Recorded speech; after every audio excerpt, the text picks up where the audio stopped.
I'm a development practitioner with specialization in trade, investment, and private sector development. I've been doing that for over 30 years now, 33 to be exact. Before going into private practice, I had worked for the Commonwealth Secretariat itself and for the United Nations. At the Commonwealth Secretariat, I was in the Export and Industrial Development Division for many years. And in the United Nations, I was working for the Department of Economic and Social Affairs, as UNDESA. The Economic and Social Affairs Council is the third most important organ of the UN. Over there, I was doing work in governance, public administration, and development management. I have been to over 40 countries, and 25 of them are developing countries, and assisted governments, trade support agencies, and private sector in developing policies, strategies, and operational issues in trade development. With the government sector, I had helped to promote, if you like, institutional development as well as policy issues. And in the private sector, I have done a lot of work in business development, international business practices, and also direct export promotion. Academically, well, I would say I have also been able to get the mandatory 2 degrees, but you see, when you are working in an institution like the Commonwealth Secretariat and the United Nations, the degrees you've got don't matter much. They are no longer a selling point on your CV. What will be a selling point is if I tell you that I was able to assist the government of Uganda develop an export strategy, which resulted in the establishment of 21 export production villages and resulting in the creating jobs, 30,000 jobs, most of which are women. That is an achievement which I would like to see on my CV. Or if I tell you that I took over 20 companies from India, Bangladesh, Pakistan, Mongolia, and Nepal on a business intensification program to Australia and New Zealand, and it resulted in 85 million during the event and another 300 million within 18 months, that would be something I would like to be on my CV. So you see, the academic qualifications don't matter too much, especially when you have got it 10 years or at least 15 years ago. So I suppose that by that I would end with my introduction of myself. Now, we are here today because the Commonwealth Secretariat or the government of Trinidad and Tobago has requested the Commonwealth Secretariat to assist with the development of the non-energy sector. And they have duly sent me here to assist you. Now, what the others have said before, I will just put in a short context. I see this project in particular as market development in Latin America. That is the overall umbrella under which we are working. And then the market surveys are just one part of the market development effort. So I'll go to elaborate a little bit on what other aspects of market development there are for BDC to be considering, and also the business sector itself to be considering. Because the market survey per se is just the beginning.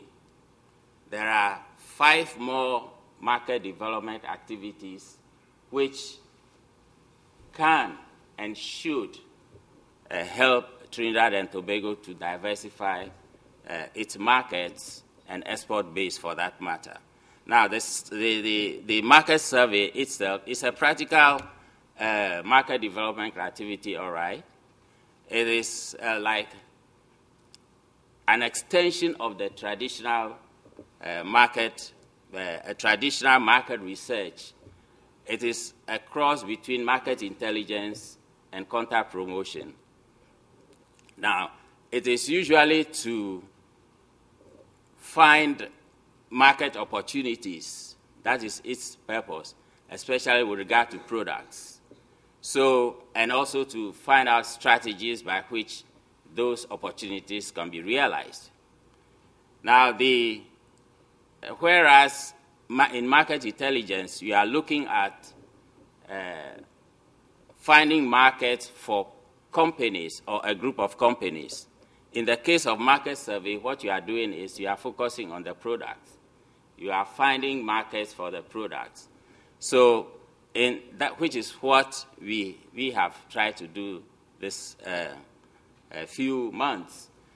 Now, I am saying this because I would encourage participants not to expect too much out of what we have done, because at the end of the day, it is just a market survey.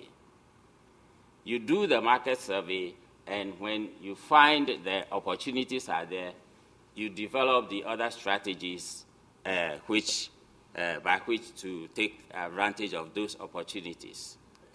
Now, in contact promotion program,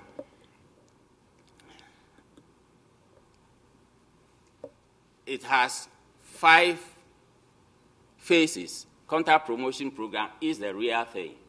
Here, you take business people to go and meet with buyers, and they discuss business, and the export orders comes rolling in. Now, there are 5 stages by which you do that. You start with supply studies and also company selection. Now, supply studies, because if you want to stimulate demand for a product, you must be sure it is there.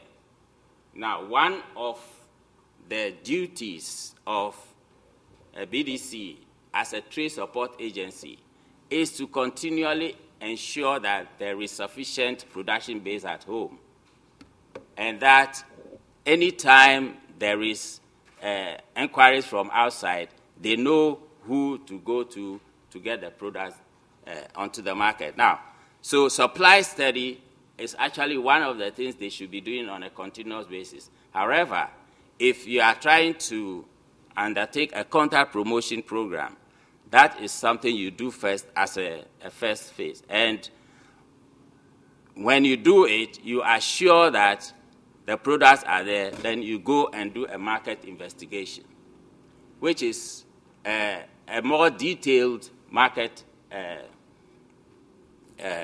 research than the market survey.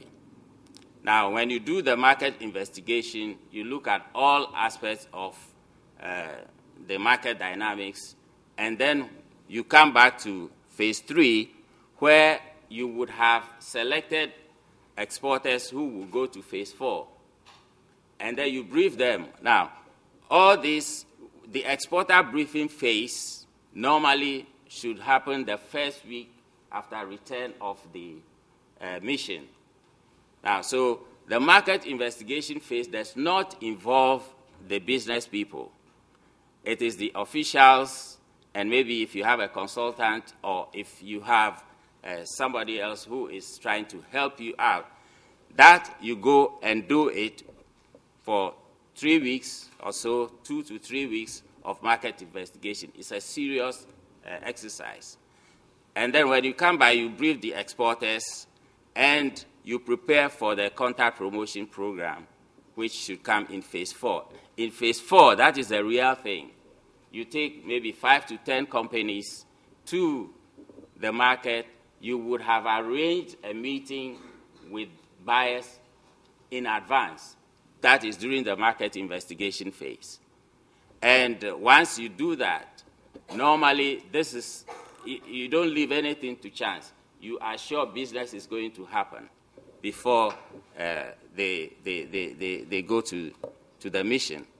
And when you come back, of course, you analyze the results and see what you didn't get right, what you got right, how you could improve things, how you could follow up. And the follow-up also should not just be left to the business people.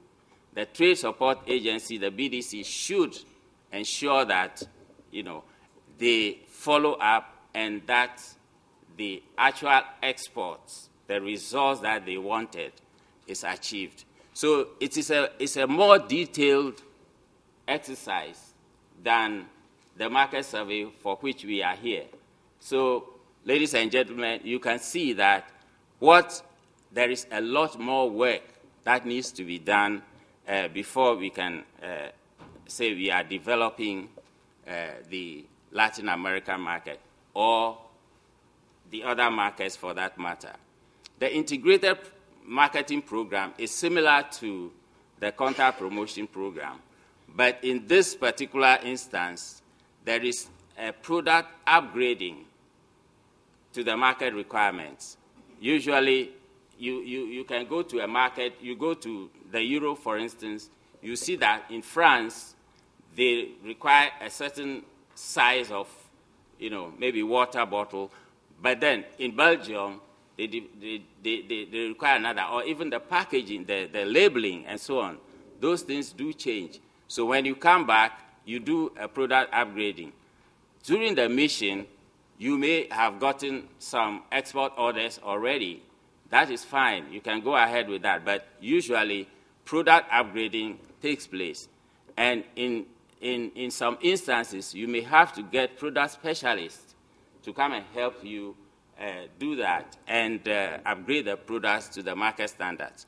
So, and usually, integrated marketing programs take longer to achieve than the contact promotion program itself. Now, the next one is export business intensification program. These are usually reserved for the larger countries. It's recommended for countries with diversified export base, and also usually the team are much larger, 15 to 20 companies at a time. This also involves a mini exhibition because because the products are diversified, you need to maybe rent a room or in the hotel and display some of the items for businesses to come and see before you go into the one-to-one meeting. So this is also another dimension to it. Now, the last one is the real big one, the buyer-seller meet. The buyer-seller meet is like an export business intensification program, but it's for the larger countries, which, India, Sri Lanka, Bangladesh, those countries with wider diversified export base. Now, there you do a medium-sized exhibition, business-to-business meetings, and up to upwards of 50 participants. That one is a big one, and usually if say Trinidad want to host a thing like this in Brazil, for example, where Brazil is a huge market, yes, that is possible for you. So now I went into this detail, like I said, because I don't want to you to have overly expectations about the results of the first one that we did, because at the end of the day, that is just a starting point. And we are coming to give you what we found, and then on the basis of which we can mount the other programs which would actually bring the business in. So on that note, I will start my presentation proper, because that is just an introduction. Now, my presentation will take the form of I'll look at the objectives of the market survey, the priority products that we selected, and then I'll then give a brief overview of the Latin America, of global retailing, and then I will zoom in on Latin American market. We are going to establish the market potential as a second phase of it in the designated markets. Now, we will also determine the specific and detailed requirements and the conditions in the markets and evaluate the position of Trinidad and Tobago as a supplier in terms of productive capacity, in terms of regulations and so on, the constraints that we need to meet in the market in order to be able to export sustainably. That is an aspect of it. And then we assist in developing an export marketing strategy to exploit these opportunities. Now, you'll notice that there is nothing here which says to go and meet with importers and get some contacts and bring them back home for exporters here. Because the central portion of market survey is to try and identify the market opportunities. If you are lucky and you get some contacts who would like to do business immediately, that is a bonus. So yes, we did get some contacts who would like to do business immediately, but like I stressed, that was not the main objective of the market survey.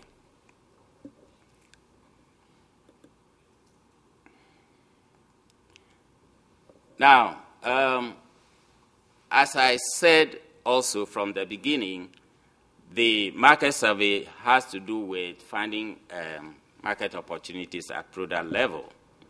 And what we did was to undertake a 6-week product and range selection exercise to determine the best potential for TNT products in the export market in the medium to long term. Now, it was a very, very detailed exercise we did. And if there was time, maybe we can even demonstrate how we went through some of it. Now, but then we use the selected products are based on the 6 to 10 of the harmonized system, which covers about 99% of world trade. The product composition is as follows. Food and beverage sector, chemicals and non-metallic minerals, printing, packaging, and publishing. Miscellaneous wood products, miscellaneous manufacturing, and wood products. We used a certain set of criteria, both qualitative and quantitative criteria. The first was how much the product contribute to national exports or total exports, and whether or not they are net foreign exchange earners. We also looked at what comparative advantage TNT has in exporting these products. We looked at some of the indices which are pertinent to this, the competitiveness with which Trinidad can produce these products. And then we also looked at some of the more mundane issues with regard to structure, concentration, and diversification, complementarity issues, all of which are important in assessing the product's qualification as a good export earner for Trinidad and Tobago. So we went through all this during the 6 weeks or so exercise. Of course, we also looked at some aspects of qualitative analysis or criteria where we had the product should be raw materials that are available in the country. Of course, but we know that a lot of raw materials are imported. Nevertheless, it's all part of what you do when you are exporting. Now, we went through that, and of course, the indigenous and unknown in foreign markets. The product should be indigenous, unknown in foreign markets, but with great potential, and we've given examples there of what we meant. Then we have the items which are principally by large companies, and of course, the products with substantial infrastructure, which gives relatively large employment, e.g. the manufactured product. We also had some information from TTMA. So in all of it, I'm trying to show you the product range that we had, and oh, it came. All right. I thought it would. So these are the list of products. Can you see them? Should I reduce this a bit?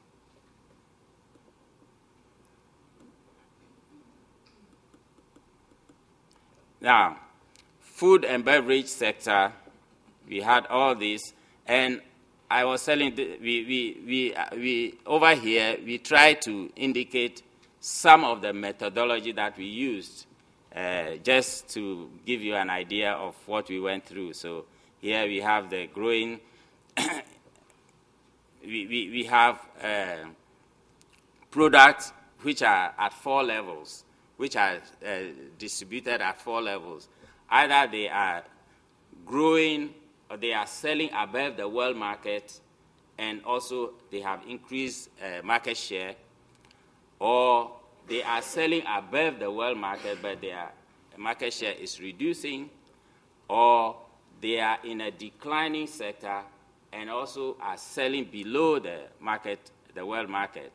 Those are not products we consider, but if we have to consider them, then it is for some special reasons that we did. And then we have the fourth one is they are selling below the world market, but they are increasing in market share. Now, those will need some special promotional issues, and we considered all those aspects and agreed and came with the products which are in these particular areas and are these groupings. So we went through that, and these are some of the products. I am sure we have information for you at the end of this, so you will be able to see this more clearly for yourselves. He was talking about the Global Retail Development Index. Now, I chose that because it is one of the indices which measures the performance of global retailing. Now, it gives the global retailers whether a particular country is market attractive for them to go in at a particular time. And what that clip was saying was that it measures the top 30 developing markets, because according to the clip, these are the developing markets which the global retailers from the developed markets, because of the market saturation in their own markets, are trying to look elsewhere. And in Latin America, there is a focus on Latin America at this point in time. And I wanted to explain that, or I wanted to highlight that, so that you know how important Latin America market really is. So our having to go there is not just by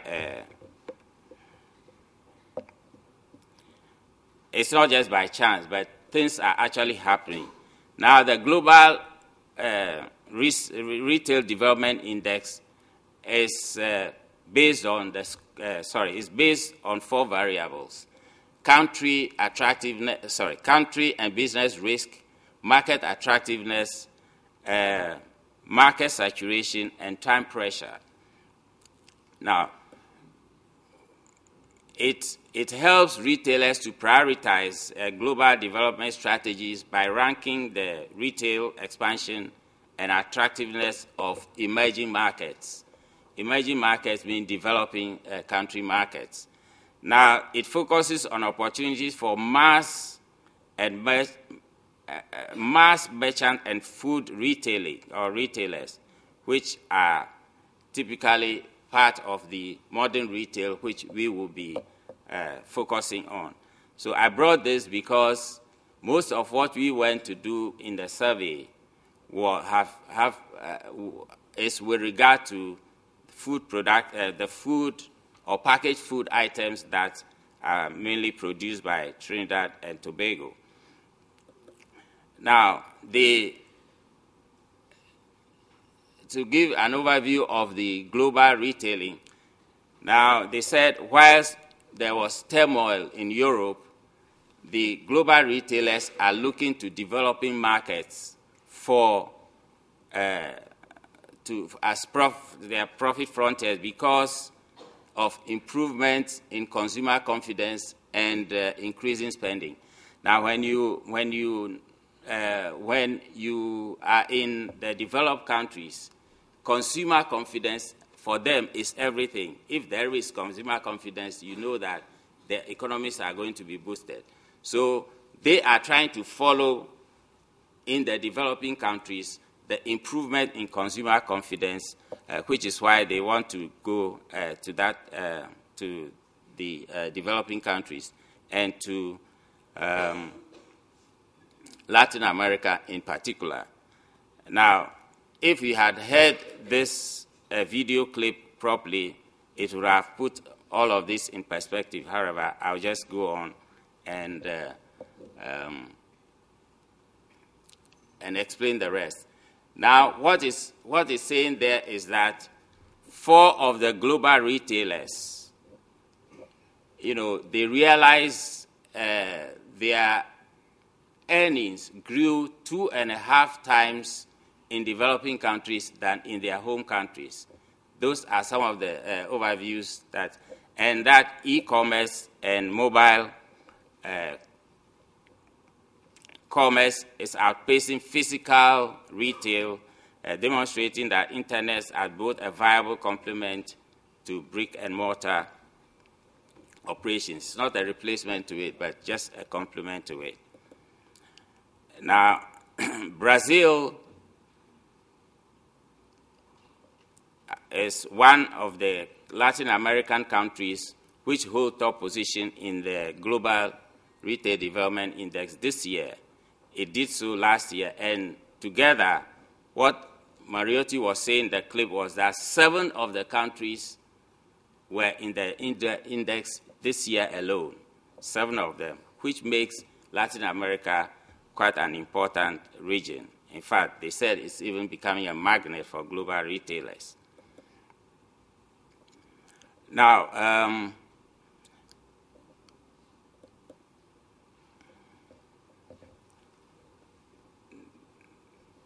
during the video clip, you saw a table in it. Now, I have tried to bring this forward for you because I wanted to explain about it. This is one of the areas we are going to use when we are trying to select our markets in the afternoon exercise, which is why I brought it here. Now, they said you can see, they said 7 countries from Latin America were in the Global Retail Development Index this year.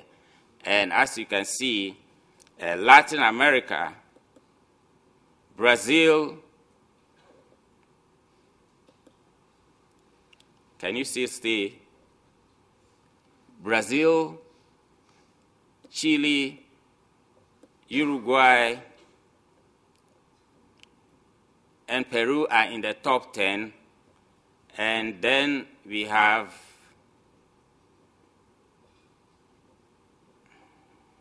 Colombia, Panama, and Mexico.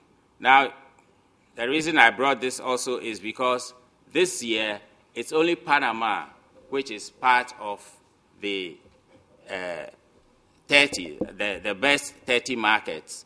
That just means that maybe in subsequent years, other countries actually were in the index. Now, if you are in the index, then you are one of the most attractive markets for global retailers. Now, so what I have done was to go back 5 years to see whether any of the other countries that we are looking at were in that index. If they are, then of course it gives us a good understanding that perhaps we can do business in those countries as well, because they are countries which are being targeted by the global retailers. Now, you see that we have Dominican Republic was in it in 2010. They ranked 23rd, and 27th was, pardon me, they ranked 28th in 2011, and then 23rd in 2010. So they were also attractive markets. In addition, Guatemala was in it 2010, and well, of course, we saw Panama. So all the 4 markets that we visited have been one of 4 attractive markets over the past 5 years, which global retailers are targeting. Now, this is very significant because if global retailers are in a particular market, global retailers represent modern retailing. The kinds of products that Trinidad and Tobago produces are targets for modern retailers. So if you are interested in what global retailers are doing, it's because we know that they are the ones which are going to buy our product, or to whom we shall supply our products, which is why we were anxious to get them to see whether or not the 4 countries that we visited are of interest to global retailers. Now, we shall use this also in the afternoon session for the market selection exercise.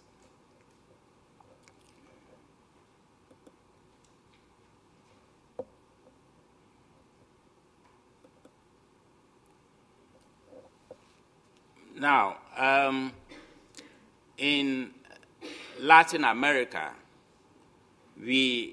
our target was on the 4 markets of Dominican Republic, El Salvador, Guatemala, and Panama. But what we have tried to do here is to give you an idea of what the market sizes are. Now, I'll go to the 4 markets first, and then I'll come back. Now, these are the 4 markets that we went to look at.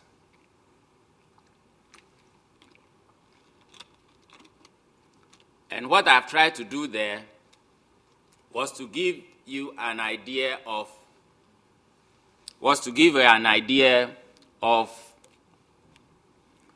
what the retail market potential is within those markets. And you can see that for Dominican Republic, it's a market of $9.46 billion US per year. And El Salvador is 5.6 and 5.16, and Guatemala and Panama are 7 billion each. So these are huge markets by looking at it from the point of view of only retailing. Now, but then you will also see that the other markets, the other Latin American markets are even bigger. So the question is, where shall we focus our attentions on? Or when we look at the various markets as well, should it be only the last 4 that we went to, or we should be looking at some other markets to see how big, looking at the size of those markets? Should we be looking for market development in these markets as well? Or if we have all these markets, which would be the best one for us to choose? So these are some of the indicators for you to be able to make a decision as to which markets. And of course, it will depend on the product range you are exporting as well. So I brought this for you to know about the sizes of these markets and to see as we go along which of these we will actually like to develop in later years. Now, you can see also that the 4 markets together gives us 29 billion, which are still smaller than, say, Brazil, Argentina. In other words, 5 of the other markets that we saw, like Argentina, Brazil, Chile, Colombia, and Mexico, and of course Venezuela, they are all bigger than the 4 markets that we have recently visited. You see, so it's a question of where do you really want to put your market development strategies? Is it on the smaller markets or on the bigger markets? And that also is part of what you should decide to do in order to develop your markets.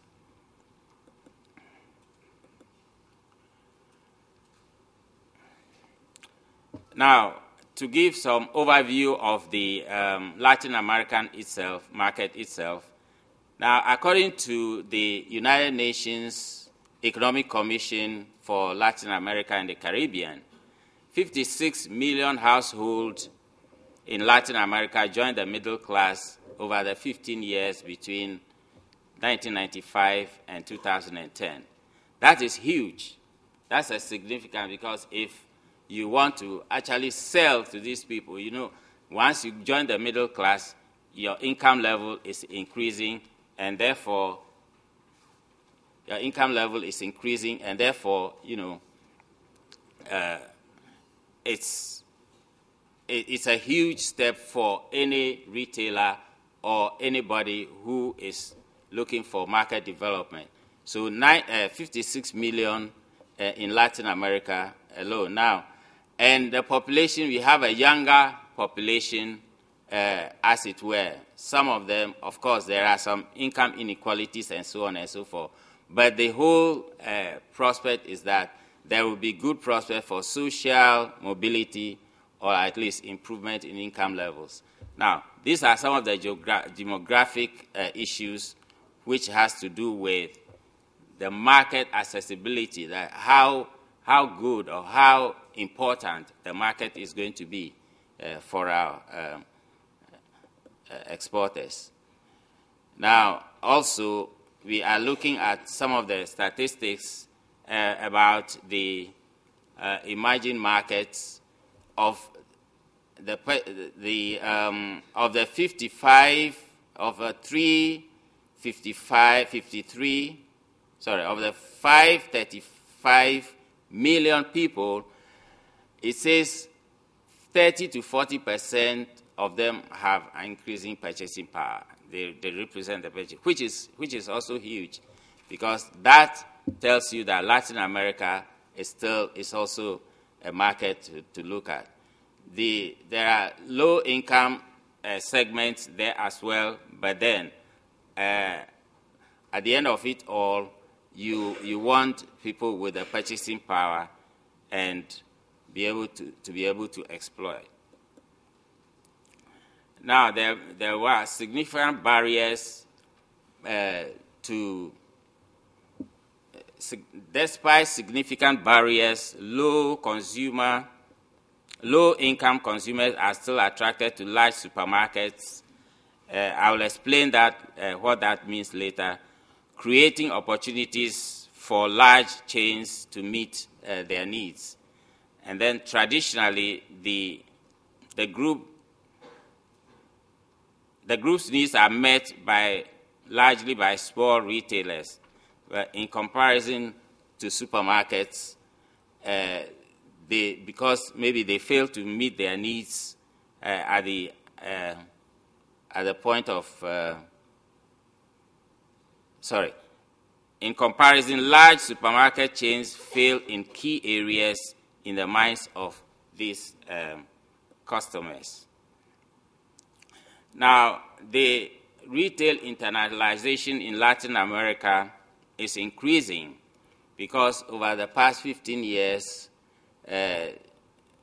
global retailers like Walmart, Carrefour, Casino, and the rest have all been to this region. This is important because we are looking at these retailers, and they are the target to our modern retailing because if these are big in a particular country and we target that country, we are sure to make significant sales. So it says that these companies have been operating in Latin America over the past 15 years.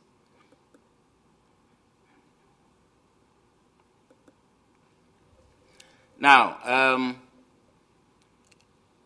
what I'll try to do here is that before my other colleagues come in to make their presentation, we are focusing on retailing here because even as exporters, what happens in the retail market is quite important. Now, you need to know about the retail market in order to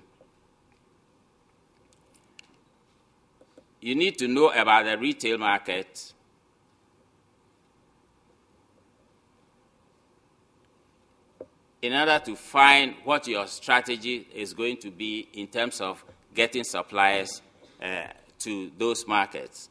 Now, so because of the product composition that we had, we shall be focusing our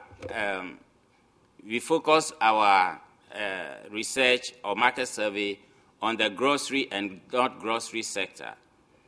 Now, the non-store sector is also perhaps important, but because it's made up of the direct vendors, home shopping, and the internet, those are not really what we focused on during the market survey. Now, of the retailing, we looked at grocery and non-grocery sector, and as you can see, these are mainly the product areas that we had when we went to the market. Especially, of course, we didn't have pet foods and so on. We had some cleaning things. We didn't have tobacco, but I brought this up because these are the range of areas, some of which we were looking at during our market survey. Mixed retailers are departmental stores, variety stores, and so on. This is just to give you an explanation of it. Now, importantly, our focus will be on these areas: modern retailing and also traditional retailing, but much more on modern retailing because the hypermarkets, supermarkets, convenience stores are the focus of our market survey. These are elements of modern retailing which will be very, very significant in the product offers which Trinidad and Tobago is giving to the consumers in Latin America. So we are focusing on the modern grocery sector as opposed to the traditional grocery sector.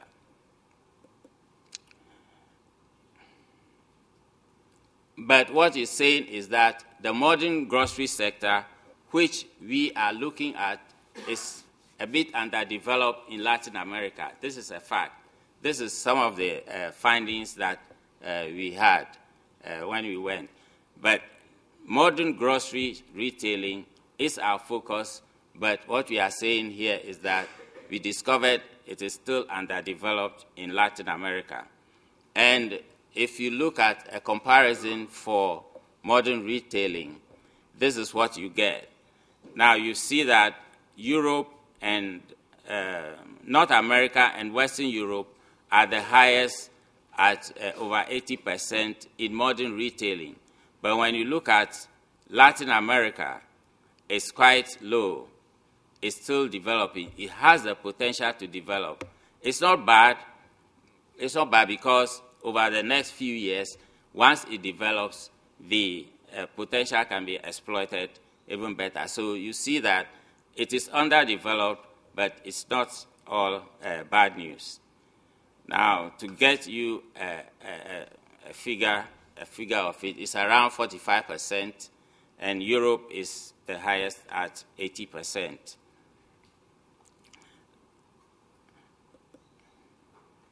This is the growth rate of, as you can see, modern retailing is here, and the growth rate is growing faster than the traditional retailing, and even the total retailing. So modern retailing, which is our target, and I keep repeating that, is because that is where our greatest potential lie for Trinidad and Tobago exporters.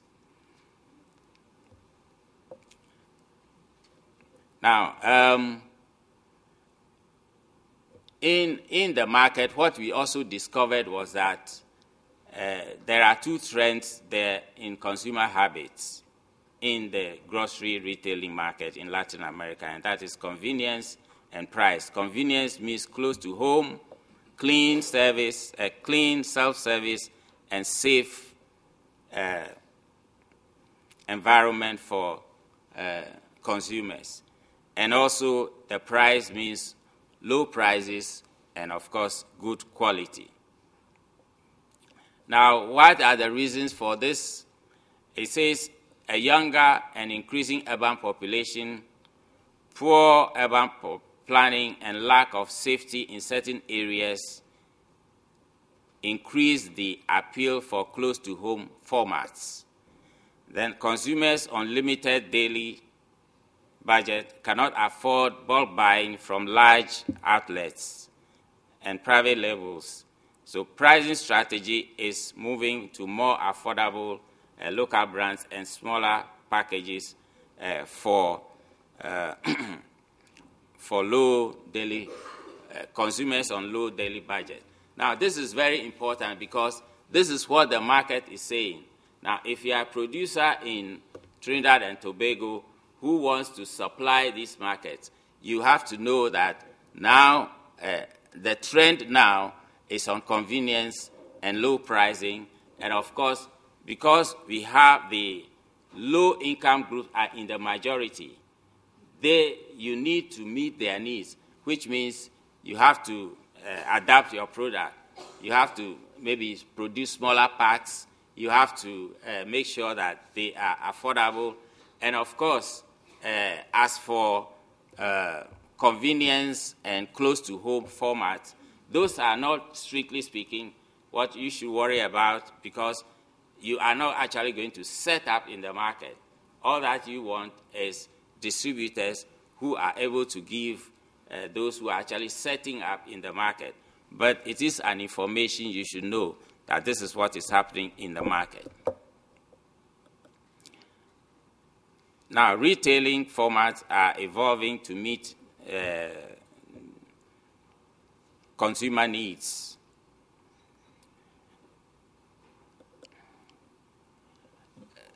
Now, when you look at the grocery penetration, what it's saying is that from what you've just heard, is that stores offering convenience and close to home will, in the near future, be the winners, as well as those who focus on low prices but have links to the community. Now, supermarkets at this point will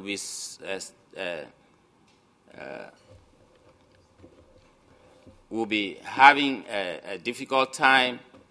That is, they will face up to a period of stagnation, and then hypermarket sales will grow and underperform in the grocery retailing.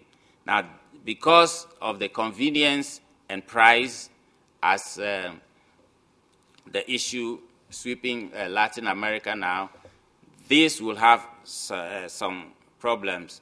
But these are our targets, the supermarkets and the hypermarkets. But they are fighting back, believe you me. And eventually, they would have to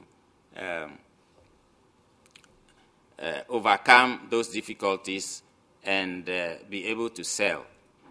Now, I brought this also up just to show you what the consumer market penetration is. Now, when you look at from 46 to 51, you will see from 46 to 51 and up, these are the areas where modern retailing is performing well. And that is in Brazil. We have, this is Chile, isn't it? Chile, Costa Rica, and Mexico. Those are the areas which are doing well in the modern retailing area, which is, of course, should be our target. The others are in the traditional area, and these are Bolivia, Colombia, and Peru. These are in this area. Now, so what we are saying here is that the modern retailing, which is our focus, is really happening in Brazil, Costa Rica, Chile, and Mexico. So, I mean, that is in Latin America. Now, we have Dominican Republic and the rest, but then where the action is now are the 4 countries that I have just mentioned. Yeah, so I'll just, because I have limited time, I'll just say what is going to happen in the next 5 years or so, and which is saying that in Latin America, for example, this is 2011, that was last year, and this is 2016. We're looking at the forecast as to what is going to happen to traditional and modern retailing. Now, the green is the traditional. As you can see, they are in the majority at the moment in Latin America. Now, in 5 years' time, they expect the modern retailing, which is represented by all this, to be catching up. And remember, I kept telling you, modern retailing is what our focus is. Now, they are fighting the traditionals. The traditional predominates in Latin America, and the modern retailers are trying to fight so that they will get a bigger share. Now, for us, that is good news. Of course, it is still underdeveloped compared to the rest of the world, because when you look at it, especially in Europe, where you have a lot more of the modern retailers. Now, this is just a comparison for you to see that there is a small increase in the modern retailer, that is the supermarkets, the hypermarket, discounted, and convenience stores, because those are our targets. So in the coming years, they are going to improve and get a bigger aspect of the market share from the traditional retailers. Now, I'll look at distribution channels. Structurally, they are a bit different,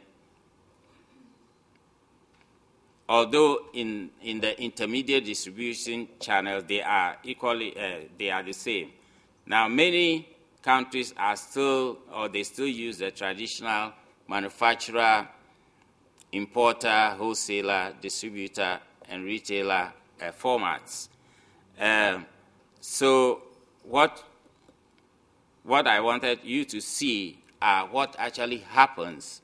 This is a traditional European commercial circuit.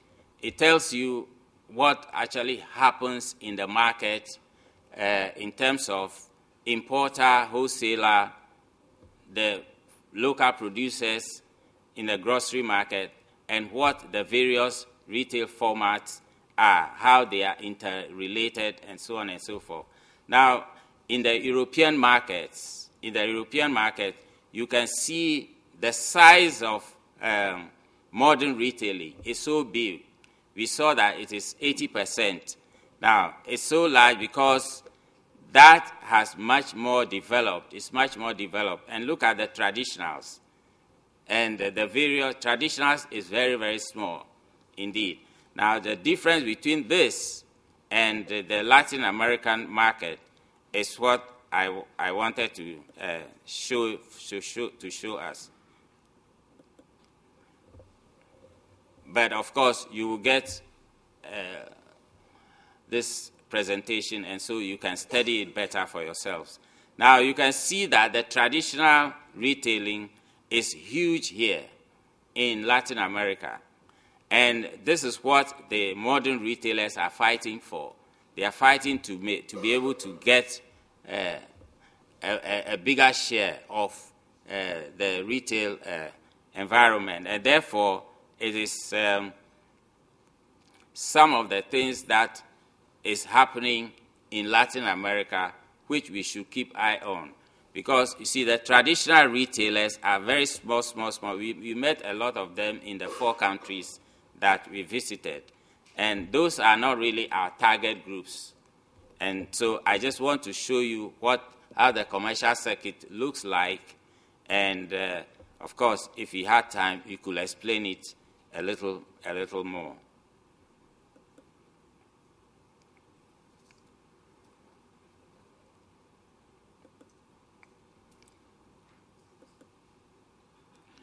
To summarize what we're saying are 3 factors shape modern retailing in Latin America. That is convenience, price, and of course the challenging market environment. And that eventually boils down to the retailers finding various ways by which to accommodate convenience and pricing. And some of them are doing it by various formats, mixing them up, and just making sure that they are able to meet the demand of the customer. So I'll just stop here and open the floor up for those who have questions.